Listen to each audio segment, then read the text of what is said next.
morning. I'm Michael Gable from Fairmont Equities. These are our stock tips for Monday the 22nd of August. As always, please read the disclaimer. Any advice is general only. The first stock tip for today is Woodside Petroleum. I did have this up on my blog last week for those who do visit the blog on our website. The way Woodside is trading now does look pretty interesting. So it did report last Friday. To me, it looks like a good low is in place for this stock, and having broken through some short-term resistance, I think there's further upside from here. So looking at a weekly chart, this is the low back in April, so a very nice bounce off that low, and the stock's been unable to make a new low since then.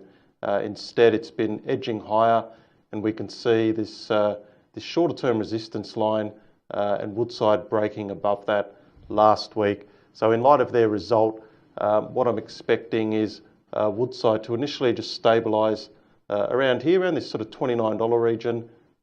It should spike up towards $30 soon, and then beyond that, I'd be targeting this zone here, which is around $33.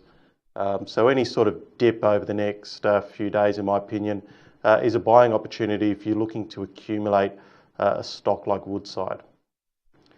The next one we have is LendLease. So I've mentioned here it's been pushing through some key resistance levels only last week, having reported quite well, and beyond that we're expecting levels up towards $16. So LendLease here, we had this shorter term resistance level which was breached about a week ago. The stock started to run up, reported well, and what we could see here is another resistance level where the stocks push through it. So there's going to be some resistance towards $15, and we could see already last week the stock rejecting off that, but ultimately I'm expecting a move up towards those levels at $16. So again, any sort of dip anytime this week I think is a buying opportunity, and there'll be some good upside with LendLease. The next one is a stock that I have already started buying for clients, SAI Global. Now their full year results were better than expected, and I've mentioned here quite a few aspects of the chart which look interesting, but I'll go through each of them now. So this is a monthly chart of SAI Global. We could see that from the GFC lows it had a very nice rally, but since then it's come back in three waves. So this is a very very large flat correction against this initial uptrend. The pullback is down here at a Fibonacci level, the 61.8%. We've also got a double low in place.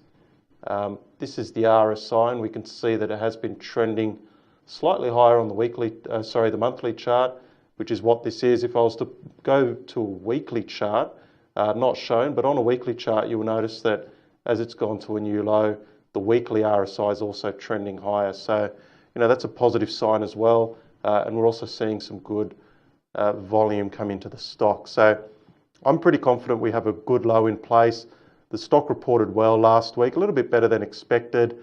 And from current levels, with the management trying to get the business in order, I think good support in place down here, and the market should start buying this over the next few months.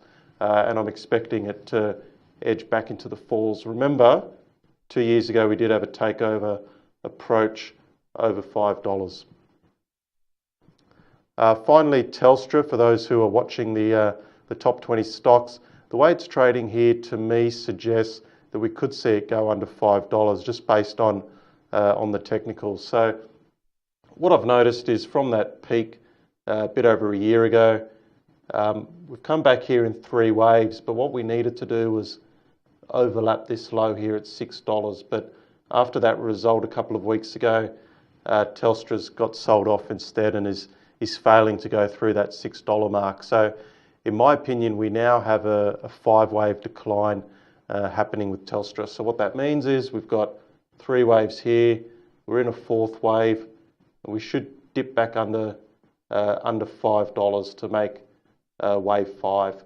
Obviously it'll go ex-dividend pretty soon, so if we get a little bit of selling after the ex-div date, we could see levels just under $5. So if you're looking to buy Telstra and you don't necessarily need to rush in and and get that dividend, I'd be patient. I'd be waiting for a 4 in front of the share price, and then it could start to get interesting again.